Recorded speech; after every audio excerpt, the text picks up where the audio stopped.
nouveau scandale dans la K-pop. Le chanteur Yoon Jun-young a annoncé qu'il mettait fin à sa carrière, après avoir reconnu avoir filmé ses rapports sexuels sans le consentement de ses partenaires. Yoon Jun-young, 31 ans, a été révélé par une célèbre émission de télé-crochet sud-coréenne en 2012.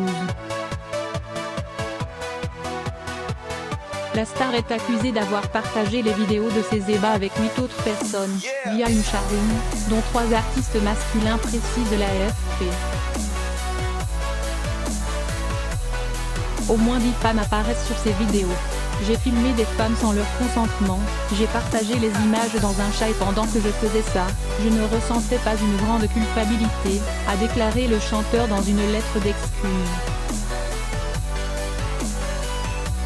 Le chanteur avait déjà été traduit en justice en 2016 pour des faits similaires, mais les poursuites avaient été abandonnées après le retrait de la plainte de la victime.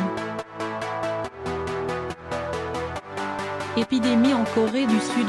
Ce scandale fait écho à l'affaire Seungri, le membre du groupe Big Bang, accusé d'incitation à la prostitution par la justice coréenne, et qui a lui aussi décidé de mettre fin à sa carrière. Selon les médias locaux, Seungri aurait proposé des services sexuels à de potentiels investisseurs dans les boîtes de nuit de Séoul.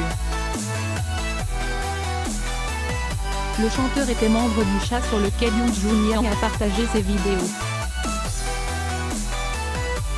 Ces affaires ont un retentissement important en Corée du Sud, la K-pop étant le genre musical le plus populaire dans le pays, particulièrement chez les 15-30 ans. Entre les shows gigantesques, les multiples émissions de télé et une exportation internationale, les groupes de K-pop cultivent une image de respectabilité, du fait de leur impact sur la jeunesse sud-coréenne.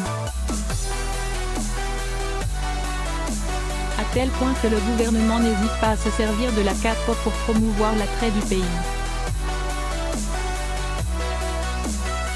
En Corée du Sud, la popularisation de Molka, l'utilisation de caméras cachées pour filmer les femmes à leur insu inquiète de plus en plus de femmes.